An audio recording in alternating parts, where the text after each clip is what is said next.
Bem-vindos ao VetinCast, o podcast da medicina veterinária aqui no Brasil, trazendo para vocês o melhor conteúdo médico-veterinário para aperfeiçoamento técnico, profissional e evolução de carreira. E hoje vamos falar especialmente um podcast super esperado dentro da medicina veterinária.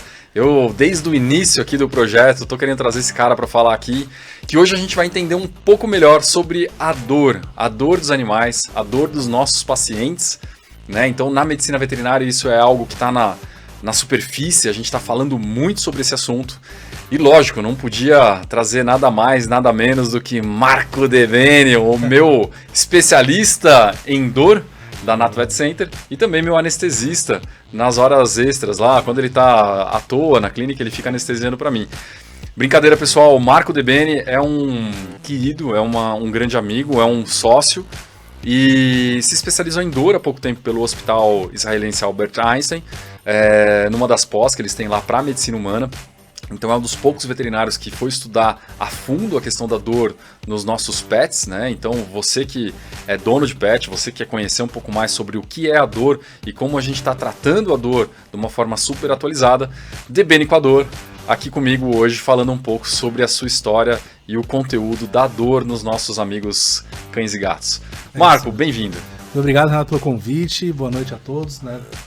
Bom, em primeiro lugar, né, eu acho que o que você veio falar aqui é dor. Dor. Né? O que te fez ir atrás de dor? Quando que você pensou, falou assim, não, eu vou estudar sobre dor? Por que isso? Então, a ideia que foi começar na pós-graduação de anestésio mesmo. Especialização. Especialização de anestésio. Aí, isso lá em 2017, 2018, na verdade.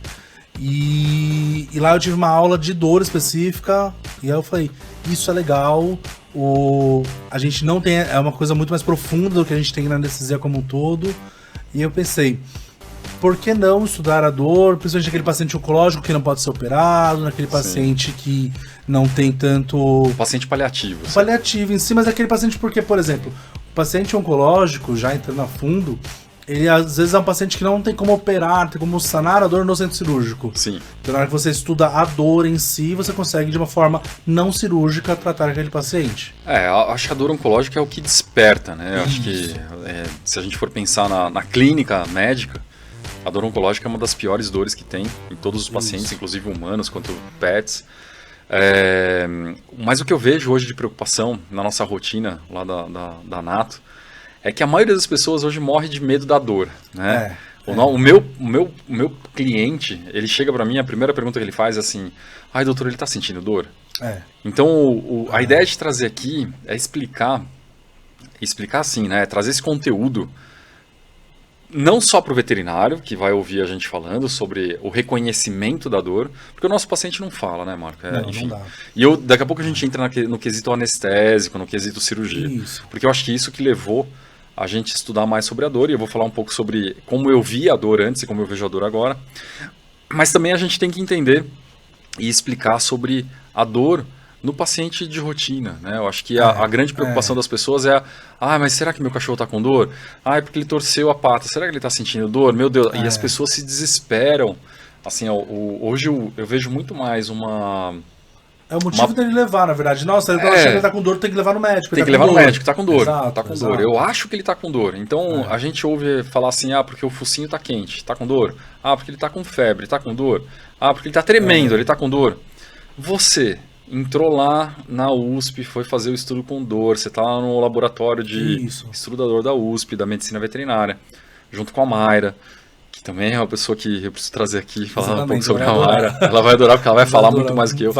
E você lá, é lógico que assim, a gente vai falar de dor oncológica, dor ortopédica, dor crônica, já a gente chega lá. Mas aqueles primeiros sinais da dor, né?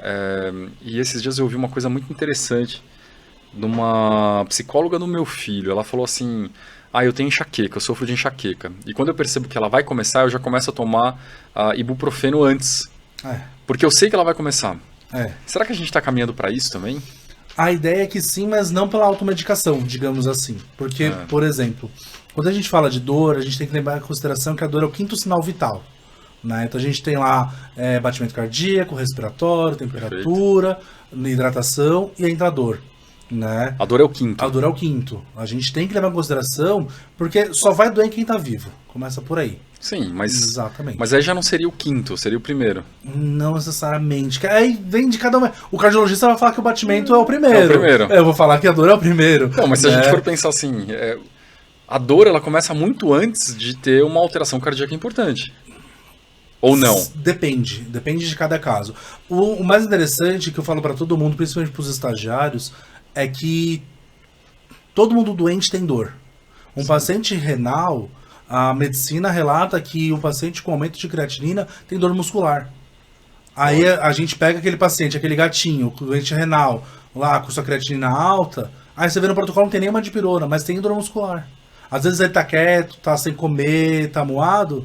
Não é pela doença em si, é pela dor que a doença gera. Então, mas é esse assunto que eu quero colocar hoje como um dos principais focos. É assim, meu cachorro vomitou, teve diarreia e ele tá amuado. Ele tá amuado por quê? Porque ele tá com dor? Ou porque ele tá com... Ou o que a gente acha que é o desconforto intestinal, a falta de apetite? Uma cólica, talvez. Então, mas isso é dor. Isso é dor? Exato. Cólica intestinal, cólica estomacal... refluxo, vômito, isso tudo causa dor. Pensando nesse ponto, exatamente nesse ponto, por isso que eu fui para a medicina, fazer a pós-graduação no Instituto de Ensino e Pesquisa do Albert Einstein. Eu tinha entrado, depois que eu fiz a pós-graduação, entrei como colaborador externo do Ambulatório de Cuidados Paliativos e Dor da USP, né, lá com na veterinária, né? Na medicina veterinária, sim, sim. Com a Mayra, com a Patrícia Flor, com a professora Denise Fantoni. Sim. E isso me abriu um leque muito grande de enxergar outros tipos de doenças fora da nossa rotina e as características de cada dor. Perfeito. Só que, dessa forma, eu vi que eu estava limitado no meu conceito a aprender a dor. Então, assim, vou para a medicina para ver o que a medicina tem, falar sobre dor, para eu extrapolar para a veterinária. Então, assim, um paciente, por exemplo, nosso paciente não fala que está com dor de cabeça, não fala que está com enxaqueca. Não, e a gente nem sabe diagnosticar. Exatamente. Concordo, então, a gente não... É óbvio que eles têm dor de cabeça. Sim. Óbvio que Agora, como isso funciona... Agora, como diagnosticar a dor de cabeça... Exatamente. E se a gente for pensar que no humano, a dor de cabeça é uma das piores dores que os humanos relatam, como que a gente vai identificar uma dor de cabeça, por exemplo, num cão? Aí vem pior no gato. Exatamente, aí vem pelo comportamento. A gente consegue identificar dor muito pelo comportamento. Então, na verdade, a minha consulta, quando a pessoa vê lá, eu quero passar com o doutor de dor, vou passar com o médico de dor, eu não olho pro paciente no primeiro momento. É tudo histórico, é tudo anamnese. Então, ele tá comendo bem? Como que tá o sono? Seu animal tá dormindo? Isso, sono. Se fala muito sono. Mas assim, você fala no comportamento de sono. Porque, por exemplo, você tá lá com dor. Você acorda várias vezes à noite, você não acha posição para você ficar confortável. O cão, o gato faz a mesma coisa. Sim. Ele tá lá deitado, daqui a pouco ele troca de posição, daqui a pouco ele levanta, vai fazer xixi, depois ele volta, deita de novo. A maioria dos nossos clientes hoje, eles dormem com os pets dentro do quarto. Exato. Então, eu acho que o sono é uma das... Eu acho que o sono seria um sinal antes, inclusive, da alimentação. Porque uma das coisas que eu penso é o paciente que tem dor não come. Sim, sim. Exato. Mas acho que antes dele não comer, ele não dorme também. Depende de cada... Ou dorme mal. Dorme mal. No dormir ele vai, mas ele vai dormir mal. Ou ele vai dormir fora do horário dele. Entendi. É mudança de comportamento os primeiros sintomas. Entendi. Não é... Eu concordo com você que seja... antes dele parar de comer, o que aconteceu? Ele mudou o comportamento. O gato para de usar a caixinha de areia. Ou usa errado. Ou usa errado, usa pra fora. Ou ele faz xixi e cocô no sofá. Né? O cão também... nossa... O Bob sempre faz na grama, mas agora ele tá fazendo em casa no tapete. Isso é uma mudança comportamental que a gente, se não olhar direito, acha que é comportamento. Sim. E na verdade já é um início de sinal de dor. E uma coisa que vem me chamando muita atenção na minha rotina é que a maioria dos adestradores que trabalham com comportamento animal, e muitas vezes eles não conseguem reconhecer a causa do distúrbio de comportamento, eles mandam ou encaminham o paciente para o ortopedista. Porque o ortopedista ele vai identificar uma provável dor, uma possível dor. Uhum. Mas na verdade eu acho errado eles mandarem para o ortopedista. Eu acho que eles têm que mandar para um profissional de dor, antes do ortopedista. Exato, mas é uma coisa muito legal. Tava conversando com uma amiga minha, anestesista veterinária, ela tem enxaqueca. Sim. E ela vai no neuro primeiro, em vez de no médico de dor. Sim. É como Tá comum, errado. tá errado. Tem que ir no médico de dor primeiro. Porque assim, quem que vai tratar? Ok, a enxaqueca pode ter suas características neurológicas, ok. Mas quem que vai tratar a dor em específico? Sim, ou identificar da onde vem a dor Exatamente. específica. Porque se ela vier, por exemplo, sei lá, veio comigo porque eu sou reconhecido ou renomado por ortopedia. Exato. Isso é comum, ortopedia ou oncologia, enfim, os pacientes vêm comigo normalmente por uma alteração que possa vir a ser cirúrgica. Sim.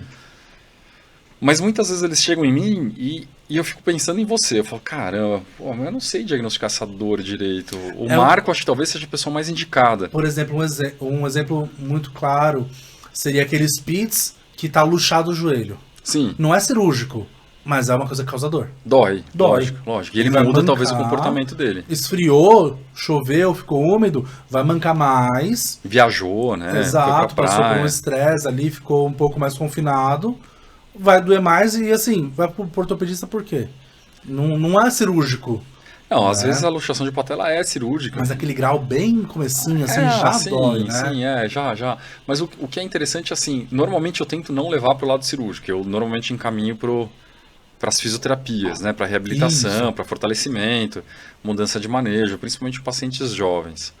E eu acho que a dor no paciente jovem ela é muito difícil de diagnosticar, porque ele é muito ativo, né?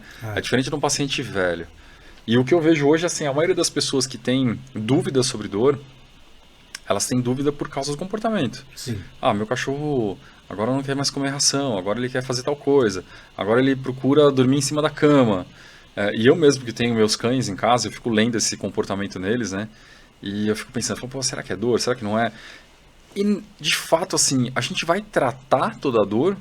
Ela tem que ser tratada, a dor? Qual que é a tua visão sobre isso? Qualquer tipo de dor você tem que intervir? Ou a dor você vai tentar mudar, em primeiro lugar, o dono? Então, o nosso paciente, eu falo que ele é muito nobre para ele sentir dor. Né? A gente... Como assim? Me explica. Por exemplo... O cão, ele é muito puro, ele não tem aquela coisa de malícia, sabe? Ele não tem que passar por isso. Se a gente consegue aliviar a dor, não tem o porquê deixar ele com dor. E aí você chama isso de nobreza. Nobreza. Então, é a nobreza de sentimento, ele é, exato. Ele é puro. Que nem as pessoas falam que todos os pets são anjos, né? Que vêm pra guiar, ensinar a gente alguma coisa do tipo. Então, pensando dessa forma, ele não tem que sentir dor. E aquele cachorro que te mordeu no braço uma vez? Ah, aquele é da hora. Aquele eu acho que você não ia querer Olha... eu acho que você ia querer dar nem de pirona pra ele. Nem de pirona, vou te falar. Porque se ele sentiu alguma dor ali... Eu senti muita dor, né? É engraçado falar... Posso contar a história? Lógico, fica à vontade. Tô aqui pra dar risada também. Eu servi o exército em 2010, trabalhava no canil do segundo... Você tinha quantos anos? 18, 16? 19. Ah, você já era velho. Você entrou mais tarde no exército. Não, o exército você se alista com 18. Tá. E aí, o ano de serviço mesmo é com 19. Tá. Então eu servi no 2º Batalhão de Polícia do Exército, ali em Osasco. Você vê que a gente começa a história a partir do momento em que Da a gente desgraça. falou de dor, desgraça. Isso. Porque a gente tava falando sobre dor.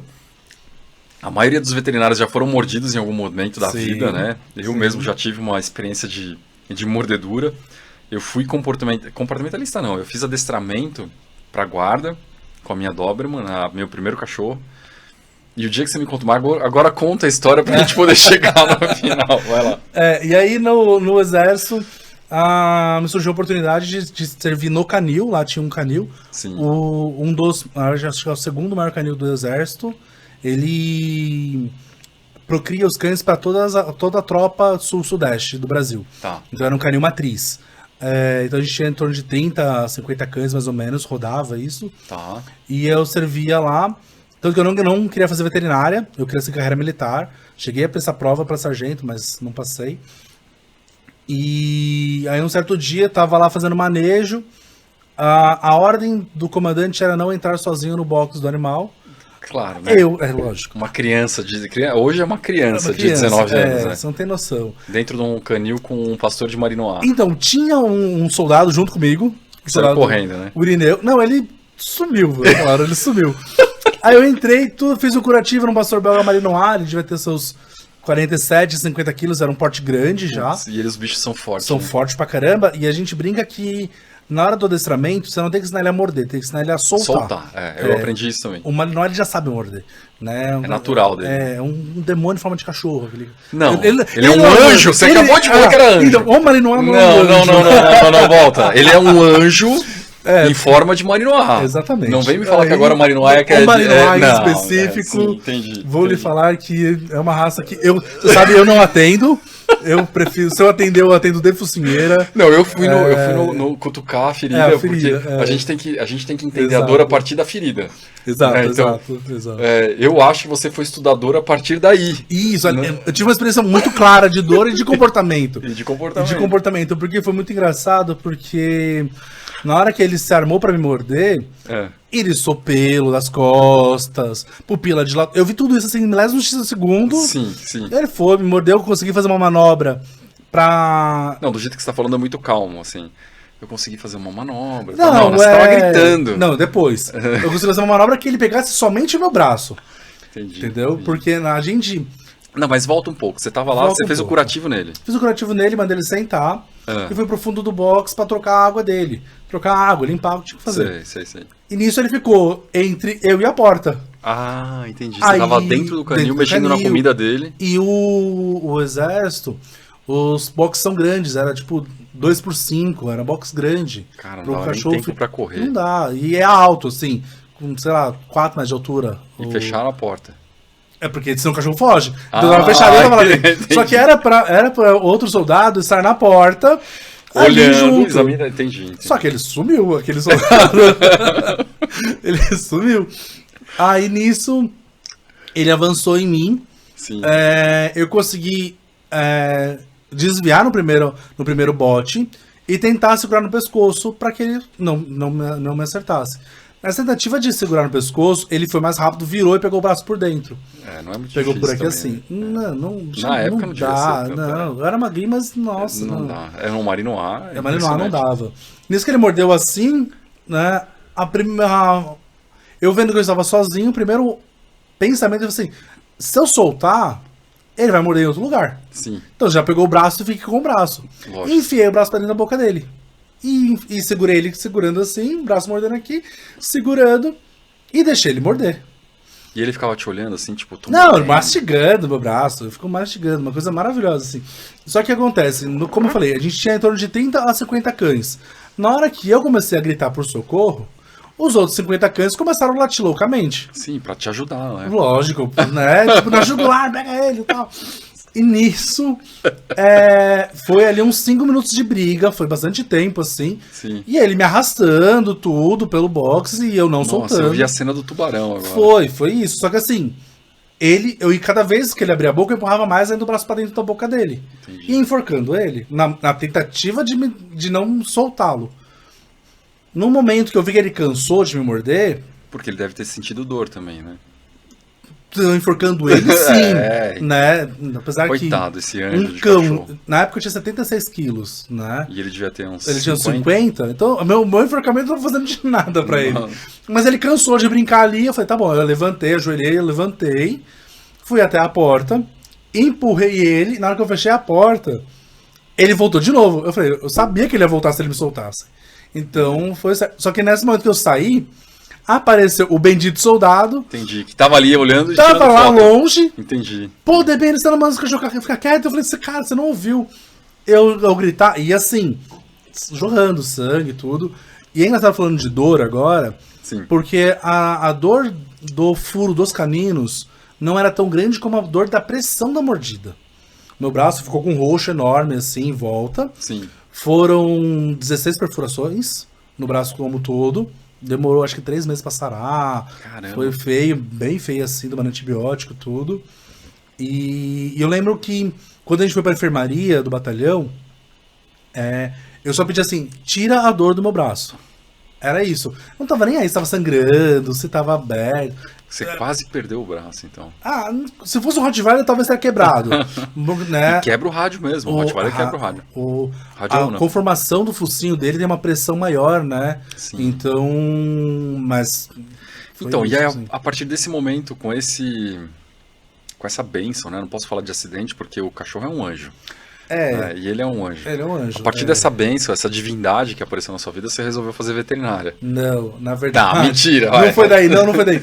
Que na verdade, assim, só pra concluir a história, eu quase fui preso por conta disso, né? Porque... Puta merda. É bem um marco mesmo isso. Bem coisa de marco. É coisa de marco. Por quê? A gente tinha toda uma segurança de trabalho no exército, né? Principalmente com os cães. Então eu respondi advertências com atentado à minha vida, atentado à vida do cão. Você dá risada agora. Não, eu dou risada porque você não devia ter vacina de raiva na época. Não, que vacina. Mas os cachorros eram vacinados, pelo menos. O descobrimento de ordem direta de um oficial superior, então assim, eu era um soldado recruta. Ah, entendi. Então, na verdade, a partir dessa bênção, você não decidiu fazer veterinária. Você desistiu da carreira de militar. Desisti da carreira de militar. Entendi, porque, assim, eu era recruta e eu tava com uma ordem de um major, que é coisa tipo 16, 15 patentes superiores. Nossa assim. Senhora. Só pelo descobrimento de ordem era 6 meses de cadeia. Mas, assim, pelo fato de eu ter conseguido me desvencilhar do cachorro sozinho, tá bom, você foi esperto, não vamos te prender. Você nem ganhou medalha, então. Não, Como é que chamava o cachorro? Dick. Dick. É o Dick Vigarista. o Dick. Porque assim, daquele ano, isso foi em 2010, eu fui o 6º soldado a ser mordido por ele, entendeu? Entendi. Então por isso que a ordem era sempre entrar em 2. Mas depois de mim teve mais 2 ainda. O Major gostava muito dos soldados nessa época, que ele escolhia alguns soldados a dedo e falava assim, você vai cuidar do Dick. Não, os meus cães eram outros. Eu tomava conta de um pastor alemão e de um Doberman. Mas aqui tava de serviço, aí não tem como, tá ali, tem que cuidar de todo mundo. E aí você resolveu fazer veterinária como? No Porque exército normalmente mesmo, as pessoas que passam por um acidente com cão, e isso é uma coisa séria, bastante séria, Sim. porque tem muita gente que sofre um acidente com cão e fica traumatizado, porque realmente assim, o cão quando ele resolve ser agressivo... Eu sou, né? Não atendo Malinois. Eu não atendo Malinois. Não, mas você resolveu fazer veterinária, Marco. Mas aí é uma outra questão depois da mordida. Não, o Malinois se atende. Esses dias a gente internou o Malinois que eu operei fiz uma artrodese de metatarso. E o cachorro era super bonzinho. Você não chegava perto dele, eu lembro. Você lembra que quem fez MPA foi você. Ah, quem acordou o bicho foi a Beatriz. Entendi. Eu fiquei. Você ficou quietinho no canto. Lembrei que não foi meu final de semana de plantão, né? Mas daí você Mas atei por igual. Não gosto, mas você atei ficou por 6 igual. meses tratando. Não, 3 meses tratando, 6 meses preso. Não, e não no fiquei último preso. mês você resolveu. Não ficou preso? Não fiquei preso. Não, preso eu não fui preso. Mas você resolveu fazer veterinária quando? A partir Então, daí? no exército, a gente teve uma época que teve uma campanha de castração, cederam espaço para ter uma campanha de castração. E como eu não queria fazer veterinário, eu nem lembro quem que foi o veterinário, quem que era a equipe e tudo, mas castraram no final de semana coisa de 60 animais, assim. Legal. Foi uma coisa bem bacana, junto à prefeitura de Osasco lá e tal. E eu achei aquela rotina cirúrgica muito bacana, né? De cuidar, de fazer medicação. Eu, na época, eu ajudei na triagem e de segurar os bichos para alguma necessidade fazer MPA. Entendi. E eram animais com dono. Com dono, foi uma ação social que o exército fez ali. Legal. Não sei se tem mais ainda hoje, mas... Não, na verdade eu acho que são as ONGs que fazem junto com o apoio do exército. Provavelmente algum curso... Lá do Juno, algum curso do Juno, alguma coisa Sei, que cedeu e o exército cedeu espaço. Mas foi bem bacana porque foram 2 dias intensos, tipo, das 6 da manhã às 8 horas da noite, centro cirúrgico, só operando. Logicamente eu, na época, não acompanhava as cirurgias em si, ficava só no backstage mesmo. E eu achei aquilo muito interessante. E na época, no meu ano, tinha 2 veterinários estagiando obrigatório lá. E você conheceu? Conheci, hoje é uma oncologista que é a Camila Ferrari, né? E eu falei, vou fazer faculdade. Como ela fazia FMU, eu só conhecia FMU. Entendi. Você nem pensou em outra. Não, você falou, vou fazer veterinária. Pai, vou fazer veterinária. Pai, o vestibular é amanhã. Foi desse jeito. E ele falou, boa sorte, meu filho. Ele falou, vai, eu te ajudo a pagar 50%, você trabalha 50%, tudo. E foi desse jeito. Entendi. Como eu falei, eu queria seguir carreira militar, só que eu percebi que não dava pra fazer exército e faculdade ao mesmo tempo. Aí eu pedi a baixa do serviço militar e fui... Você fez aquele ano obrigatório? O ano obrigatório. Um ano... Mas você não continuou? Não. Foi um ano básico, ano obrigatório. Entrei em março de 2010, saí em março de 2011. Através do exército eu consegui um curso, que é os cursos de adestramento. Então eu sou adestrador profissional pelo Kennel Club. Sério? Não me pergunta nada de adestramento, que isso faz 11 Caramba, anos. Não, isso é legal, porque assim, o adestramento talvez seja uma fonte de inspiração que você teve no diagnóstico da dor. Porque parte do adestramento vem do reconhecimento de comportamento. Sim, não, mas no exército, tanto que eles falam que você forma sinófilo, você forma especialista em comportamento animal. Sim. Então, de agressividade, de faro. Então, por exemplo, a diferença de um cão militar de faro de droga é diferente do comportamento de um faro de explosivos. Ele tem que ficar parado, sentado. Entendi. O outro ele pode mexer na bolsa, né? Então, você tem que conhecer o perfil do cão. Entendi. Pra ver se ele vai pra guarda e proteção, se ele vai pra faro de explosivos, faro em escombros, faro de drogas. Você fez Tem todo o preparatório disso. Uma questão só pra cão de trabalho. Cão pra PM, cão pra trabalhar com o exército. No Kennel Club eu fiz um curso de adestramento básico. Então o exército te dava esse curso de adestramento básico, senta, deita, levanta. Obediência. Obediência, para depois você evoluir para os cursos operacionais. Sim. Eu não fiz o curso operacional porque... Você fez só de adestramento básico. Isso, porque o operacional só fazia para quem era mais velho, quem estava com 2, 3 anos de exército. Quando eu fiz o curso de adestramento, eu fiz com a minha cachorra. E eu fiz o curso básico de obediência, depois eu fui pro curso de guarda nível 1, depois curso de guarda nível 2 e guarda nível 3. Isso. Que é onde ela subia numa árvore, ela tentava pegar... O cara pegava uma arma com espoleta. Hoje nem tem mais isso, né? Tem. São cães militares. Não, mas tem pro militar. Eu fiz isso civil. Quem procurar muito bem acha. Tem.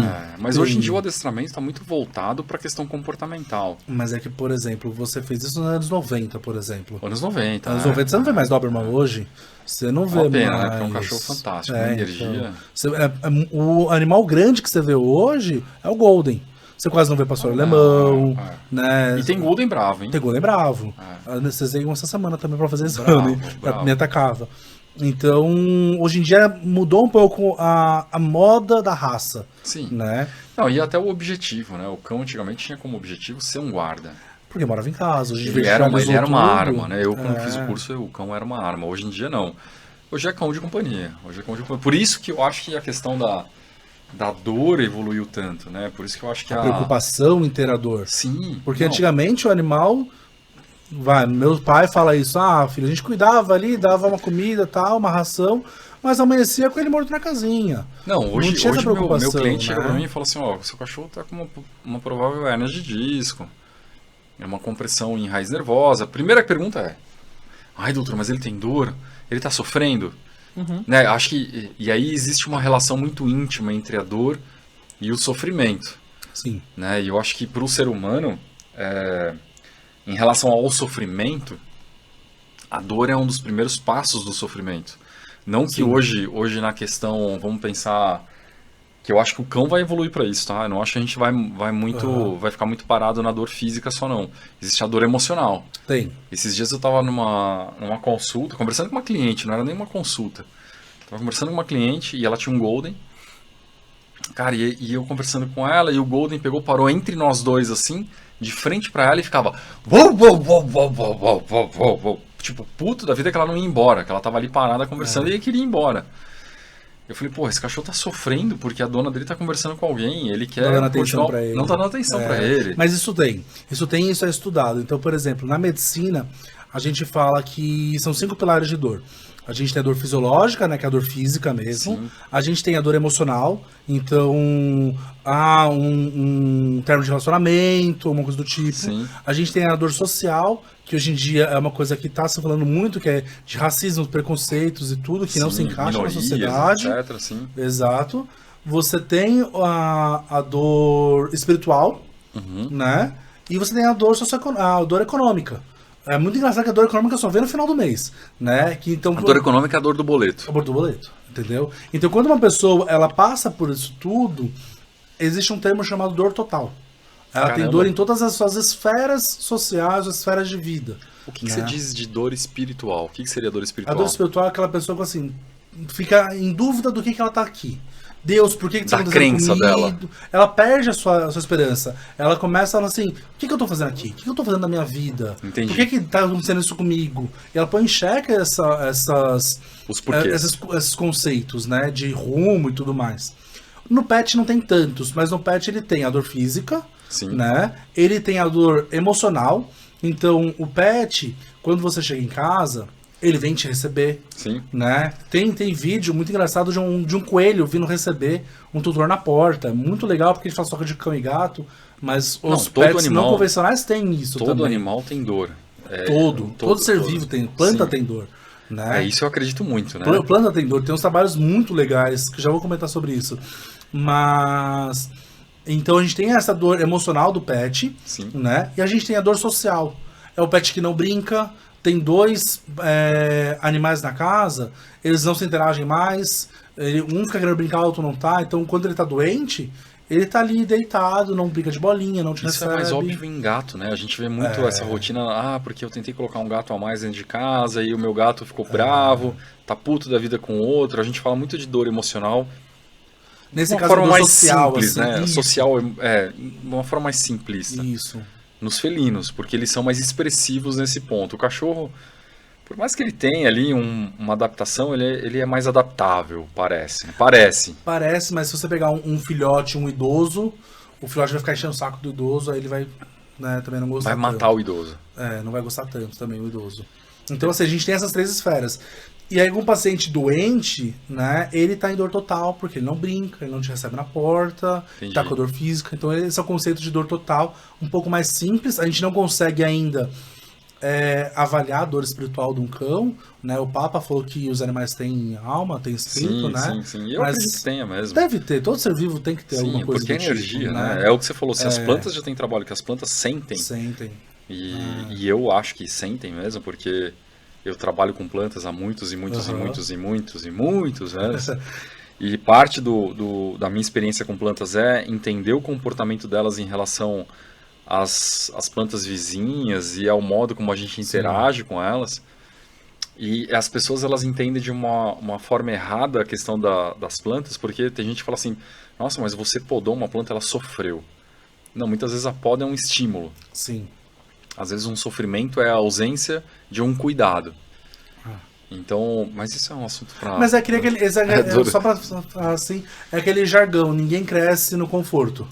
Na planta é a mesma coisa, sim, né? Então, sim. Hoje em dia você poda a uva, inclusive para fazer um bom vinho, você tem que estressar a planta a ponto dela produzir um fruto. Inclusive, eu vou empresário. eu vou avançar um pouquinho nisso, mas só para você entender, quando você quer que a planta produza um fruto com uma consistência e uma possibilidade de sobrevivência grande, Sim. que seria isso? Quantidade de açúcar, quantidade de nutriente, concentração dos principais hormônios. Você precisa estressar aquele ser vivo para ele achar que ele vai morrer, para que ele pense que ele precisa deixar os frutos dele dali para frente. Sim. Então você gera o estresse para gerar um bom fruto. O bom fruto gera o quê? Uma boa salada, um bom vinho, e etc, né? Daí pra frente. Por isso tem muito vegano que às vezes chega pra mim e vai falar alguma coisa sobre veganismo e tal. Eu falo, gente, sabe o que eu leio as plantas, então pra mim, enfim, é diferente, né? Eu sinto isso de uma forma diferente. Mas, voltando pros animais. Voltando pros animais, porque senão o assunto vai longe, a gente não vai terminar hoje, porque eu acho que a gente tem pelo menos aqui, nesse setor de dor, Marco, a gente vai ter pelo menos uns 4 ou 5 podcasts ainda sobre isso, tá? A ideia hoje é abrir, tá? A gente vai abrir um leque de opções, generalista. Porque eu tenho certeza que quem vai ouvir isso vai ficar com aquela pulga na orelha e vai falar assim, caramba, será que o meu cachorro tem dor? E vai ter o outro que vai falar assim, caramba, será que a Violeta que tá no meu banheiro, que parou de dar flor, ela tá sofrendo? Não, porque não é dor. Quando você fala em comportamento, você fala em como aquele ser vivo está se expressando. Em qualidade de vida. Qualidade de vida. Exato. Perfeito. Então, como ele está se expressando? Você olha para uma pessoa e fala assim, nossa, aquela pessoa tá bonita. Então, ela está passando um momento da vida dela em que ela está cuidando do cabelo, ela está cuidando da barba, ou ela está cuidando da pele.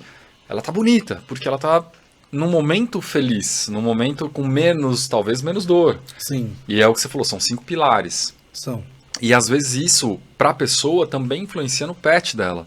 Se a pessoa está passando por um momento em que parte da vida dela tem muita dor, o pet também sofre junto. Sim. E aí sim. eu queria entrar com você num assunto assim, porque é muito comum a gente pegar pets que têm doenças compatíveis com as doenças dos donos. Isso é muito comum. Então, Isso mas é será muito que comum. não é uma interação social entre o pet e o cão nesse momento em que o dono está passando... Porque ontem eu peguei um paciente que está obeso, está cheio de problema e tal, e eu estava conversando com a tutora. E a tutora me falou assim, eu estou passando um momento da minha vida, que eu perdi meu pai, eu estou brigando com a minha família, e agora o meu cachorro. Aí eu falei, então, pensa que talvez você seja o centro e o tratamento ele não precisa ser só pro seu cão, o tratamento precisa ser para você. Mas isso é uma coisa muito comum numa consulta de cuidados paliativos, onde o cuidados paliativos ele vem com melhora de qualidade de vida. E o melhor, como eu posso dizer, a melhor maneira de você tratar uma qualidade de vida é tratar o meio onde se vive. Né? Então, Exato. E aí o meio onde se vive, e tem muita gente que me questiona, doutor, por que você se envolve tanto com seus clientes? Sim. Por que você pergunta sobre Você não está aqui para colocar o cachorro em cima da mesa, botar o termômetro no cachorro e descobrir qual a temperatura dele? Para saber se ele tem febre ou não? Eu falo, não, eu tô aqui para entender a causa do problema. Mas isso é muito legal que nós da Nato temos. Fazendo um comparativo. Não, tudo bem, a gente pode puxar a sardinha pro nosso lado. Não, mas não, porque assim, eu sou cria da Nato, eu tô na Nato há 11 anos. Você saiu, voltou? Saí, voltei, tudo.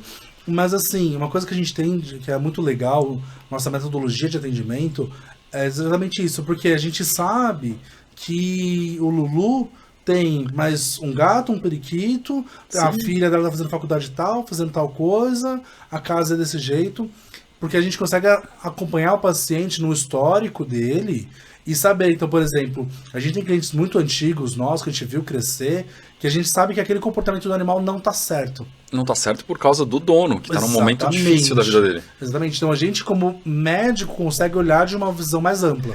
Então, e aí chega num ponto da medicina, que é um ponto que para mim é super importante, como médico, né? A gente fala que a gente é médico veterinário, mas... Muitas vezes as pessoas elas entram num momento da vida delas que elas perguntam pra gente, nossa, eu tô fazendo tal coisa, eu tô me buscando tal tratamento, será que eu tô certo, doutor? O que você acha, né? E eu falo, olha, você precisa talvez entender o porquê disso, enfim, o porquê daquilo. Mas o que eu acho assim, quando eu fiz veterinário, uma coisa que me encantou foi que o médico veterinário, ele cuida, em primeiro lugar, do ser humano. Sim. Né? E é óbvio que o ser humano é a nossa prioridade. Sim. E os veterinários que vêm, principalmente os estudantes, tá? Principalmente os jovens, eles entram na carreira achando que eles têm que fazer a lição de casa ali com o pet. Não gosto de humanos. E não gosto de humanos, não gosto de humanos. Quantas vezes você ouviu não gosto de humanos? Nossa, E na verdade, se você não entende a causa humana... Sim. A família humana, o porquê daquele cão estar passando por aquele processo, você nunca vai entender a dor daquele paciente e você nunca vai conseguir resolver se você não mostrar para o humano, inclusive, que se ele não parar de fumar o cigarro dele todo dia em cima do cachorro, o cachorro vai continuar com aquela rinite alérgica e vai continuar com o problema pulmonar que ele tem. E é uma relação íntima, né, de coisas.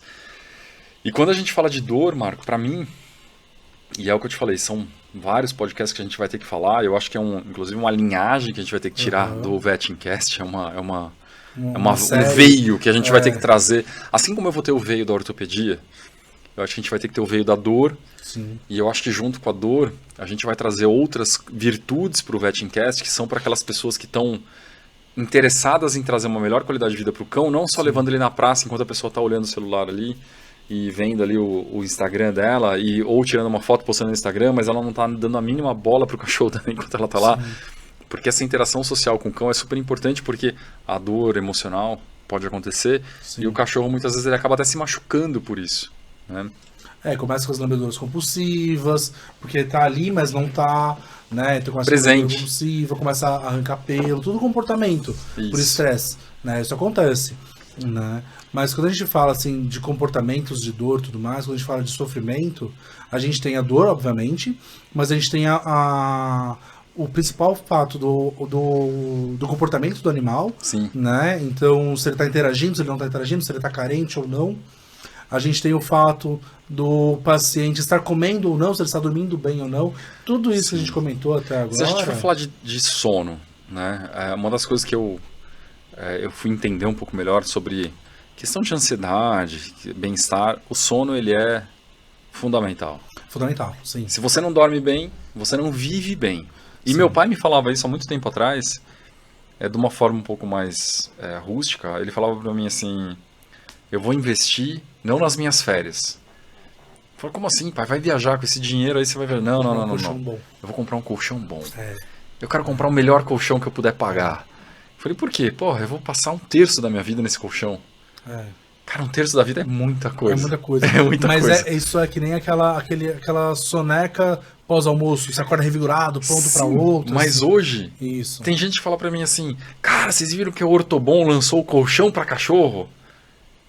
Eu falei, puta que sacada, né? Porque a hora que você convencer o tutor de que o cachorro vai passar 1/3 da vida dele naquele colchão, se o cachorro não destruir o colchão, né? Porque a gente alguns vão destruir, vão fazer um buraco no colchão. Vão, tá dentro, sim.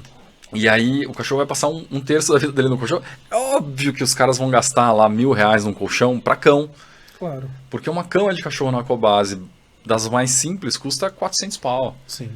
Então o cara vai gastar R$1.000 numa cama de cachorro. Então vamos focar no sono. Porque eu vou ter que fazer vários podcasts sobre dor. Vamos. Na questão do sono, o que você diz que é um sono? Porque eu atendo, por exemplo, braquicefálico, poodle, N raças, né? E a gente tem o cachorro que ronca, a gente tem o cachorro que dorme enrolado, a gente tem o cachorro que dorme de barriga para cima, a gente tem o cachorro que dorme de barriga para baixo. O que seria um bom sono para um cão? Qual que é a definição, assim, para que a pessoa entenda que o cachorro dela está dormindo bem? É aquele sono longo e profundo, né? Então, assim, o paciente, né, o cão ou o gato em si, se ele não tem aquele sono picado, por exemplo, é uma casa muito movimentada, ou então mora numa avenida, que toda hora passa um motoqueiro, alguém toca a campainha, o animal ele vai ficar estressado porque ele não está dormindo bem. Então aquele sono longo, aquele sono profundo, né, que você vê que o animal tá roncando, ou então, nossa, ele mexe a patinha, ele tá sonhando, né? A gente na medicina, né, no humano... O cachorro sonha, então? Sonha. A gente tem aqueles cachorro ficar rosnando... Durante o né? sono. O meu rosna. Não é uma convulsão, a gente, porque a gente, meu cachorro tá passando mal, ele dorme, aí ele tá mexendo a patinha, não é uma convulsão, tá sonhando. Sim. Né? A gente tem aquela sensação que a gente tá em queda, a gente acorda assustado, o cão também tem isso, né? E o sono revigora, né? E tem aquela coisa de restauração do corpo, porque o humano tem aquela coisa do sono REM, né? O horário de sono de tantas horas dormidas, que começa a regeneração do corpo. A gente fala muito sobre isso, né? Sono REM. Teve o sono REM, você pode ter 2 horas, ou 3 horas, ou 4 horas de sono REM que você tá perfeito. Exatamente. Você pode acordar e voltar a trabalhar. O cão tem a mesma coisa, o mesmo conceito, onde que ele precisa descansar. Na internação, no plantão, a gente deixa meia luz, deixa com as luzes diretas, né, para poder ficar vendo ali, porque a gente tem que ficar vendo, mas a luz principal fica apagada, diminui o barulho. Às vezes, um paciente mais estressado, a gente faz uma musicoterapia ali para ele. Porque o descanso faz parte do processo de melhora. O descanso é o principal ponto, ponto. Eu vou te falar a experiência que eu tive com descanso. E aí, só para você entender, meu filho Pedro, mais novo, ele tinha uns 3, 4 aninhos, ele teve uma crise alérgica, uma faringite alérgica. E ele quase fechou a faringe, ele quase não conseguia respirar, e a gente foi para um hospital. E durante a noite, eu fazia ele dormir. A minha esposa, André, estava deitada, super cansada, trabalhava o dia inteiro também, a gente trabalhava muito. E eu colocava ele no colo assim, começava a cantar, e eu lembro que eu cantava era uma musiquinha do peito, do pé do Pedro é preto, e porque ele é Pedro, né? Sim. E ficava cantando a musiquinha e tal, ele pegava, caía no sono, eu colocava ele no berço, falava, nossa, agora ele começava assim, eu ouvia a respiração dele, aquela frequência de ruído baixando, baixando. A nossa criança ronca, baixando, ela ia baixando. E ele tinha essa faringite alérgica que preocupava muito. E eu lembro que, de repente, a enfermeira entrava no quarto, abria a porta, ligava a luz. Não, eu vou colocar o oxímetro nele para saber a saturação. Nesse dela ligar a luz e abrir a porta, ele começava a chorar. O cara, uma criança. A hora que a criança começava a chorar, a faringe começava a fechar, porque começa a irritar. o temperamento dele mudava. Eu sei que ela fez isso 1 ou 2 vezes, na terceira eu fui na porta do quarto, fiquei na porta do quarto, falei, a hora que ela veio entrar com o oxímetro, eu falei assim, você não vai entrar. Não, mas eu vou falar com a doutora, o senhor é médico? Eu falei, eu sou médico de cachorro e não trato os meus pacientes como você está tratando o meu filho. Exatamente. Aí veio a pediatra, não, porque a gente precisa medir a capnografia não, a oximetria dele. Falei, me dá o oxímetro aqui que eu vou entrar, eu mesmo vou medir. Não, mas o senhor é o responsável, eu sou o responsável. Fica aí, ninguém entra no quarto. Aí eu entrei com o oxímetro, falei, deixa o oxímetro comigo a noite inteira, coloquei o oxímetro no dedinho dele, tudo apagado. E fui medindo ali, fui olhando, André dormindo numa cama, eu na outra, olhando o Pedro dormir. Eu sei que assim, 8 horas de sono, a dexametasona fez efeito. A adrenalina que ele fez na inalação fez efeito. E se ele continuasse chorando do jeito que ele estava, nada ia fazer efeito. E aí esse é o próximo assunto que a gente vai conversar no próximo podcast. Com certeza. Porque hoje passou muito rápido. Muito. A gente nem conseguiu discutir direito tudo que a gente tem para falar. Tem muita coisa para falar. Você colocou 5 pilares de dor, Marco. Isso. A gente vai entrar a fundo nesses 5 pilares de dor. E dentro desses 5 pilares de dor, a gente vai falar sobre a dor transanestésica ainda, que eu acho que é algo que a gente tem que conversar muito. Mas nos próximos podcasts sobre debene com a dor, com certeza, a gente vai ter que chamar profissionais que trabalham com você. Dentre eles, eu gostaria de chamar aqui o Mauro Landsman, que é o comportamentalista, que dá aula na psicologia da PUC sobre comportamento animal. Você pode chamar a Mayra junto, a gente vai marcar. E provavelmente durante esse ano a gente vai falar muito sobre dor. Então, Marco, muito obrigado pela participação. Eu sinto acabar rápido o podcast hoje. Não, a gente fez quase 1 hora de podcast, tá? Ótimo. Nem parece que passou, né? Quando a gente fala alguma coisa que gosta, passa rápido. Ainda mais com uma pessoa que a gente conhece bem. Muito tempo já. E todo dia a gente tá junto. Mas assim, a gente tem muita coisa para mostrar para as pessoas sobre dor nos animais, de modo geral. Porque as pessoas não entendem a dor dos animais. E nessa questão de planta que você falou hoje foi engraçado, porque assim, tem muita gente que me questiona sobre isso. Pô, mas planta tem dor? Tem. Planta tem dor. Eu tenho 300 bonsai na minha coleção e eu tenho plantas comigo que já me acompanham há 25 anos. Então assim, eu leio as plantas, eu vejo quando elas estão felizes, quando elas estão tristes, quando eu abandono elas, elas sentem, enfim. A gente vai falar sobre um pouquinho sobre isso, uma pitada sobre dor. Plantas, quem sabe, né? A gente traz um biólogo aqui um dia para falar sobre isso, vai ser bacana.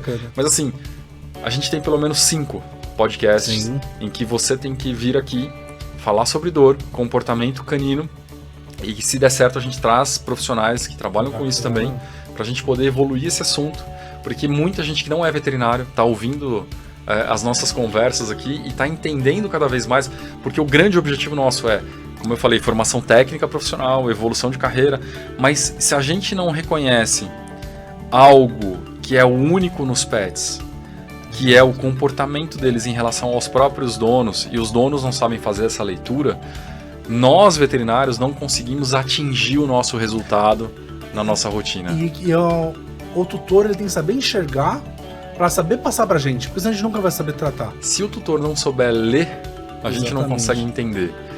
Que é o que a gente fala, se o tutor chegou aqui falando que o pet dele mudou de comportamento, presta atenção que alguma coisa mudou. Exatamente. Não, eu fui lá, olhei e não tinha nada. Não, presta atenção, alguma coisa mudou. Esse paciente teve alguma alteração porque ele mudou o comportamento. Só pra pegar o gancho rapidinho, terminar uma história bem rápida, um caso nosso. Sim. Uma vez chegou uma tutora pra gente com 2 gatinhos.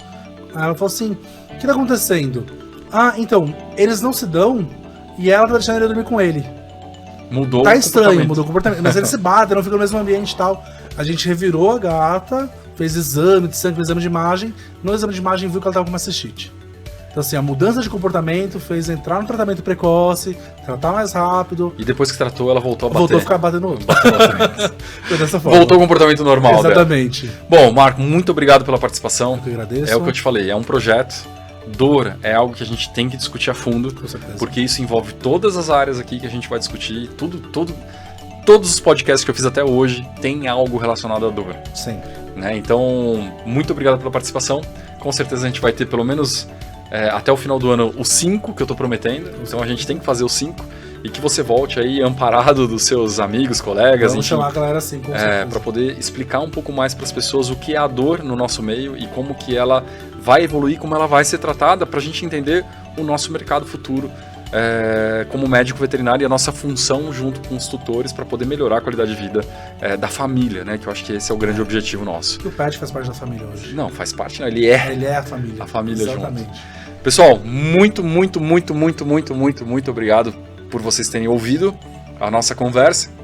Espero que essa pequena degustação sobre o aprofundamento da dor na medicina veterinária tenha trazido para vocês vários esclarecimentos e que isso se torne uma inspiração para os futuros médicos veterinários que estão aí ouvindo a gente a estudarem a fundo e entenderem que a dor no nosso paciente, ela influencia ou ela é influenciada por toda a família que está em volta dele. Um grande abraço e até o próximo Vetincast aqui comigo, Renato Bocabello, junto com os melhores profissionais da medicina veterinária do Brasil. Um grande abraço.